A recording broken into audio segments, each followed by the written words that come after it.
Mike, good seeing you. It's just the Good to two of see us you as this well. week. Yes, Good it to, is. good to be back and just having what we hope is a brief conversation today, but just a discussion nonetheless about some things that are on our minds. So we know that we've got this Restore Illinois program that Governor Pritzker has kind of laid out, which is Hmm. kind of laid out in phases. We're still in the shelter in place, which is in place until the end of the month. But as we go through the Restore Illinois, we come to realize that there's going to be phases that we will be, as a congregation, as a faith community, are having to live into. Hmm. And so we have been having some really good conversations this Yeah. week with our executive committee and our church council. And so thought maybe you could just kind of maybe summarize a little bit of some of those conversations tonight. Yeah, I think really the conversations have two pieces at their core, right? We all love our community, really, and want to be worshiping together, want to have an opportunity to engage one another, and so that's really at one piece is connecting as a faith community. How do we do that? And then the second piece is really about personal health and care for one another and community health. And so balancing those two of like, how do we get back into the building and worship together? What will that eventually look like? But then doing it in a way in which really is safe for one another and safe for our community as a whole. So really, those are kind of the two foci that we're looking at, and how we're going to be making decisions really going forward is really listening to the Restore Illinois plan, but then how do we live into that, as you say, and to have those meaningful worship experiences, and then how do we connect as a faith community in the midst of that? So I know that we've had some of those conversations about really we've been trying to connect in some meaningful ways previously, but I know that you have some ideas about how we can do that moving forward. Well, I thought that one of the interesting conversations, because as we were talking about worship, that tends to be the kind of central focus Mm-hmm. of a lot of the conversations that we had this week with council and executive committee. But we also talked about just the importance of reconnecting Mm-hmm. and connecting with people. And so a couple of things that we have thought about that might be really fascinating and interesting is to do like a virtual coffee hour or a Mm. virtual gathering. Yeah. And so we're still in the conversation stage about this, but we're thinking maybe on Memorial Day weekend to plan something after, like at around 10:30 Mm-hmm. on Memorial Day, where you could zoom in Mm-hmm. and we could have kind of a virtual coffee. Everyone can bring their own coffee and their own goodies, but to have a chance to see each other. That's what Yes. we're hearing is people want to see each other. Mm-hmm. Um, we know the book group here at St. Luke's has had two big Zoom meetings and they've had a fantastic time. And Mm-hmm. I know Global Links. Tell us a little bit about what's going on in Global Links. Yeah, we had an opportunity. The Global Links Cabinet met virtually in the month of towards the end of the month of April, and looking to do so again in May. And I think we'll be connecting with most of our cabinets to see how they're connecting, and if not, how can we help facilitate that connection? I think is one of the real things we've been thinking about and discussing with council, the executive committee of council and staff and as well. And I think really those at this point in time, and Pastor Johnson, I'm feeling that these are conversations. Decisions haven't been made Right, yet, right, but right, right. these are things that wanting to make sure that you all at St. Luke's are aware that we're having these conversations, and we're really passionate about caring for you all and caring for this community. So wanting to be transparent as that, and hopefully within the next couple of weeks, you'll be hearing something from the church leadership, ourselves, council, about how we'll be engaging in worship in the coming weeks, coming months as well. Right, right. And I do think it feels like we're shifting gears, like we've been kind of thinking that maybe this virtual type of worship and things like that was going to be for a shorter period of time. Looks Mm-hmm. like it could be extended. And Mm-hmm. so in that extension, we need to just kind of maybe kind of reform our, like you talked about, Mm-hmm. cabinets, Yeah.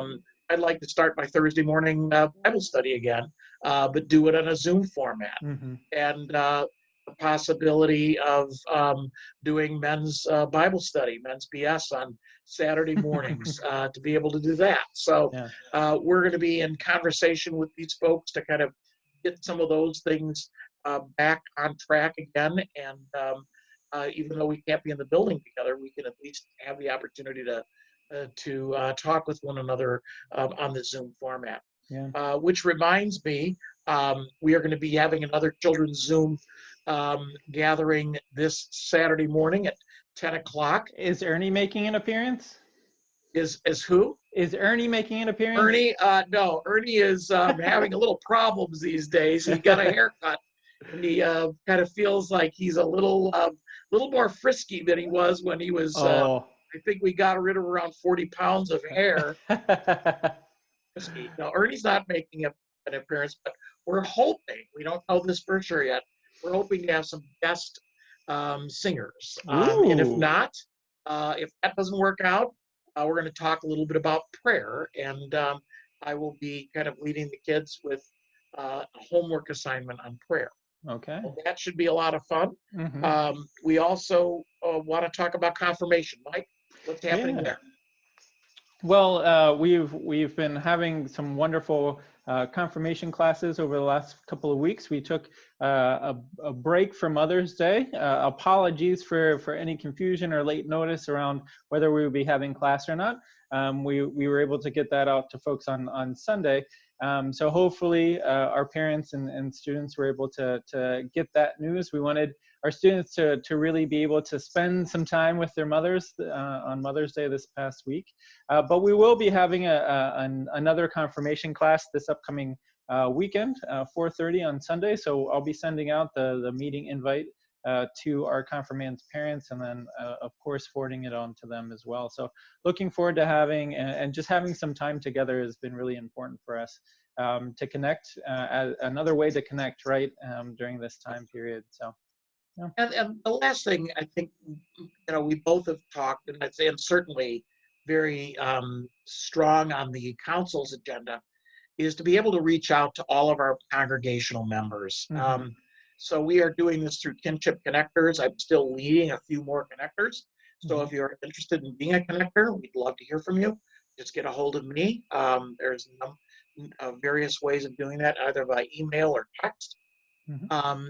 And we're trying to figure out how we can reach with some technology those folks who, generally speaking, are not using electronic media.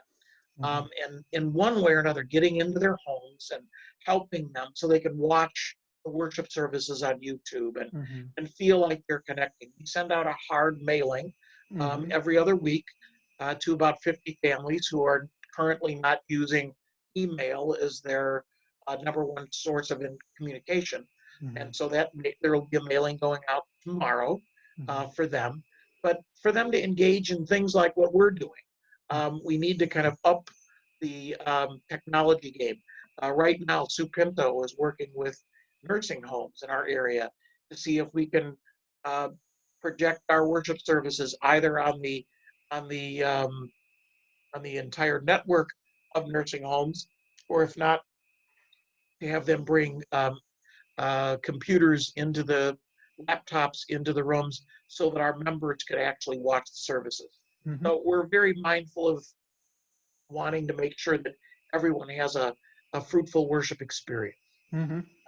Yeah, and I think in the midst of all this virtual things that we're talking about, making sure that, as you say, being inclusive of everyone in our community and wanting to make sure that we're connecting with everyone as where they're at, right? Whether that's on a phone or phone call with Kinship Connectors or an email or a hard mailing, et cetera. Wanting to make sure that folks know that we're around and we're available, and so being able to encourage that communication with them.